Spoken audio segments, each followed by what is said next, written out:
Welcome to Suman TV. నేను మీ Naveen.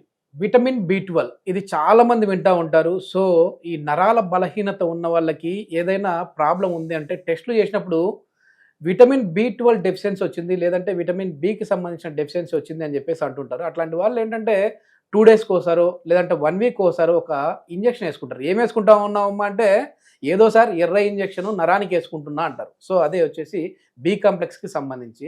So ఈ problem అసలు ఎందుకు వస్తుంది, దీనికి సంబంధించి హోమియోపతిలో ఎట్లాంటి మెడిసిన్స్ ఉన్నాయి అనేది అయితే డాక్టర్ చేతన్ రాజు గారిని అడిగి తెలుసుకుందాం. మన వీడియో చూసి ఈ ప్రాబ్లంతో హాస్పిటల్ని విజిట్ అయిన వరకు అయితే మాత్రం ఉచిత కన్సల్టేషన్ అయితే సార్ ఇస్తున్నారు. సో మరి ఇంకెందుకు ఆలస్యం, సార్తో మాట్లాడదాం. హాయ్ సార్, నమస్తే అండి. నమస్తే అండి. సార్ ఈ బి 12 డెఫిషియన్సీ ఉన్న వాళ్ళకి హోమియోపతిలో ఎట్లాంటి ట్రీట్మెంట్ చేస్తారండి మీరు? మీరు ఒకటి గమనించండి, ఎవరికి బి 12 డెఫిషియన్సీ ఉన్నా వాళ్ళు సప్లిమెంటేషన్ తీసుకుంటారా లేదా?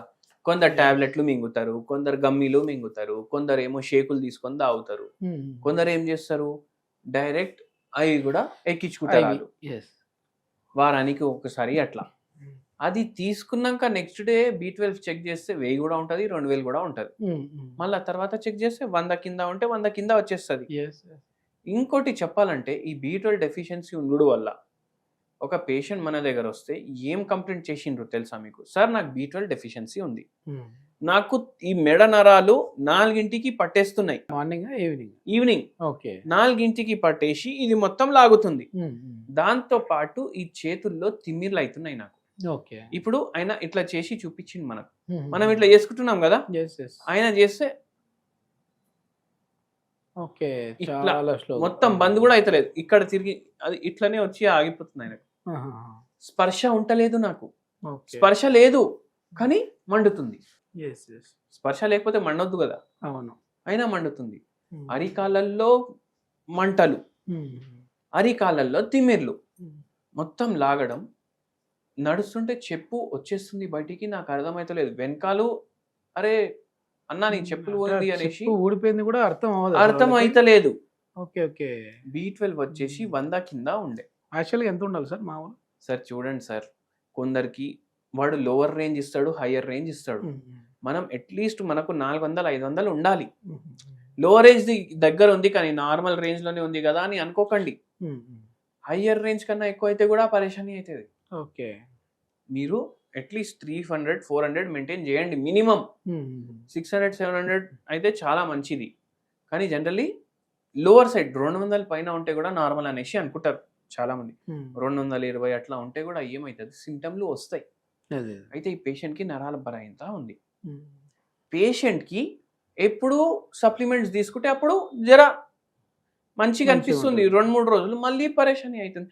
అయితే ఏమవుతుంది అంటే బి 12 ఎప్పుడైతే డెఫిషియన్సీ అవుతుంది కదా, అప్పుడు అనీమియా వస్తుంది, రక్తహీనత, అనీమియా వస్తుంది, ఊపిరి పీల్చుకోవడానికి కష్టంగా ఉంటుంది. ఒక పేషెంట్కి గుండె దడ అవుతుంది, దడ కొట్టుకుంటుంది. దాంతోపాటు భయం భయం భయం భయం అయిపోతుంది, ఏమవుతుంది చచ్చిపోతానా, ఏమవుతుంది, సడన్గా నిద్రలో కూడా గుండె దడ అనిపిస్తుంది. ఓకే జనరలైజ్ యాంగ్జైటీ డిసార్డర్ అనేసి కొందరు అన్నారు, యాంగ్జైటీ న్యూరోసిస్ అనేసి కొందరు అన్నారు. మళ్ళీ దాంతోపాటు మెడ నరాలు, చేతుల్లో నరాలు లాగుతున్నాయి, అరికాల్లో తిమ్మిళ్ళు, మంటలు వస్తున్నాయి. ఇవి ఎప్పుడు స్టార్ట్ అవుతున్నాయి, అప్పుడే గుండె దడ స్టార్ట్ అవుతుంది పేషెంట్కి. ఇట్లా రోజుకి 3-4 సార్లు అవుతుంది. ఈ పేషెంట్ కూడా వచ్చిండ్రు మన దగ్గరికి. ఈ పేషెంట్కి కూడా బి 12 ఏమో చాలా తక్కువ ఉండే. ఓకే అయితే బి 12 తోటి ఇటువంటి సమస్యలు కూడా అవుతాయని చెప్తున్నా నేను మీకు. గుండె దడ అనిపించడం, చెమటలు రావడం, భయం అవ్వడం, ఇవి కూడా అవుతాయి. మతి మార్పుకి బి 12 కి సంబంధం ఉందంటారా? జనరల్ గా ఎవరికన్నా అడిగితే ఏం సంబంధం ఉంటుంది అనేసి సంబంధించింది కాబట్టి మేబీ ఉండొచ్చు సార్. మీరు ఇది కరెక్ట్ చెప్పిండ్రు, ఎందుకంటే నాకు తెలిసి మీకు కూడా సైన్స్ బ్యాక్గ్రౌండ్ ఉంటది. నాది బైపీసీ సార్, బయోటెక్నాలజీ, బయోకెమిస్ట్రీ. అందుకే మీరు చెప్పిండ్రు. ఏంది అంటే బి 12 కి మతి మార్పుకి కూడా సంబంధం ఉంటుంది. మతి మార్పు అయిపోతుంది. చిన్న చిన్న పిల్లలు ఎగ్జామ్ లో చక్కగా మార్క్స్ వస్తలేవు అనేసి కొందరు పేరెంట్స్ అరే కాన్సన్ట్రేషన్ కి ఏమన్నా మందులు ఇవ్వండి అనేసి అంటారు. వాళ్ళకు కూడా బి 12 తక్కువ ఉంటుంది. అయితే ఇళ్ళకు కూడా తగ్గింది మంచిగా మన దగ్గర మందులు వాడినాక. ఓకే ఒక్కటే అడిగినా నేను, ఈ గుండెదడ పేషెంట్కి అడిగిన బి 12 తక్కువ ఉన్నాయి, కాళ్ళు చేతులు లాగుతున్నాయి అంటే కళలు ఏమొస్తాయి అనేసి అడిగిన. ఓకే ఓకే కళలు ఏమొస్తున్నాయి అంటే సార్ ఎవరో నన్ను చంపడానికి ప్రయత్నిస్తున్నారు. అంటే కళలను బట్టి కూడా ఉంటుందండి? అవును సార్, ఎందుకు చూడండి, పేషెంట్కి రోగం వచ్చింది, రోగంకి బాడీలో వేరే వేరే డెఫిషియన్సీలోకి లింక్ ఉంటుందా ఉండదా? ఉంటది. ఇప్పుడు రోగాలు మైండ్ లో కూడా రోగాలు ఉంటాయి కదా, సైకియాట్రిక్ డిపార్ట్మెంటే ఉంది కదా సైకియాట్రిక్ అనేసి. అంటే మైండ్ లో కూడా ప్రాబ్లం ఉంటే రోగాలు ఉన్నట్టే కదా. మైండ్ లో ప్రాబ్లం ఉంటే కళల్లో తేడా రాదా చెప్పండి? అవునా కదా? కళని బట్టి కూడా మందులు మారతాయి హోమియోపతిలో. అవును సార్, ఇట్లా ఎవరో నాకు చంపేస్తుండ్రు అనేసి కళ వస్తుంది, సరే అనేసి ఆ సిమ్టమ్ కూడా కన్సిడర్ చేసి మందులు ఇచ్చినాం.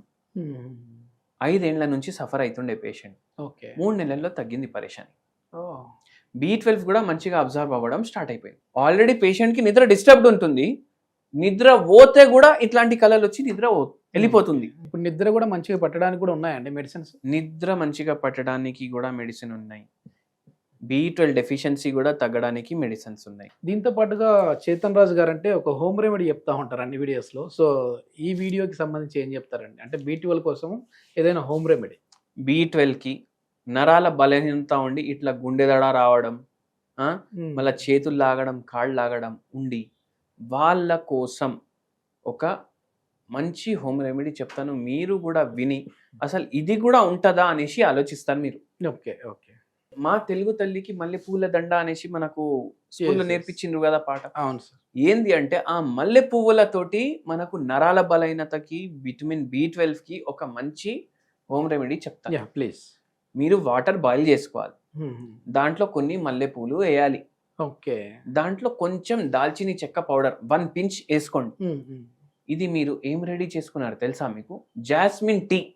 ఇప్పుడు మీకు అర్థం కాలేదు అంటే మీరు యూట్యూబ్ లోకి పోయి how to make jasmine tea అని సెర్చ్ చేయండి. Okay okay. ప్రిపేర్ చేసుకున్నారా? ఫిల్టర్ చేసుకొని గోరువెచ్చంగా ఉన్నప్పుడు ఈవినింగ్ టైం తీసుకోండి.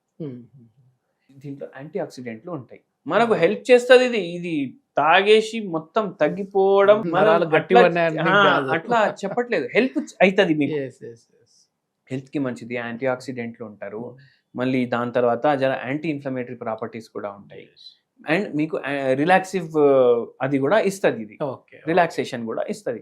ఎందుకంటే నరాల బలహీనత వల్ల గుండెదడ రావడం, ఆందోళన రావడం, చెమటలు రావడం, ఏమవుతుందో అనేసి భయం అవ్వడం, ఇవన్నిటికీ కూడా మనకు హెల్ప్ చేస్తుంది. డైలీ ఈవినింగ్ తీసుకోండి. ఓకే. దీంతో పాటు హోమియోపతి మెడిసిన్ కూడా మనం కంటిన్యూ చేస్తాం కదా. B12 డెఫిషియన్సీకి మనం ఎటువంటి మెడిసిన్ ఇస్తాం, నేను మెయిన్ పాయింట్ మీకు చెప్పలేదు. మనం B12 బయటికి వెళ్ళి ఇవ్వం పేషెంట్కి, మనం ఇచ్చే మందుల ద్వారా ఆటోమేటికలీ మీరు తినే ఆహారంలోకి వెళ్ళి B12 అబ్జర్వ్ అయిపోతుంది. Okay okay. కొద్దిమంది B12 అంటే B కాంప్లెక్స్ తింటున్నా కూడా అవి అబ్జర్వ్ చేసుకోలేకపోవచ్చు, అందుకే కదా వీళ్ళు మళ్ళీ ఐవీలు తీసుకుంటున్నారు. అవునవును. ఇది మొత్తం మీద ఏంటంటే ఈ B కాంప్లెక్స్ ముఖ్యంగా B12 లోపం ఉన్న వాళ్ళకైతే హోమియోపతిలో ది బెస్ట్ మెడిసిన్స్ ఉన్నాయని చెప్పేసి celebrity homeopathy expert doctor Chetan Raju garu చెప్తున్నారు. సో దీని గురించి ఇంకా ఫర్దర్ ఇన్ఫర్మేషన్ కావాలంటే సార్ కాంటాక్ట్ నెంబర్ ప్రొవైడ్ చేస్తా ఉన్నాం, మీరు సార్తో మాట్లాడచ్చు. థ్యాంక్ యూ అండి.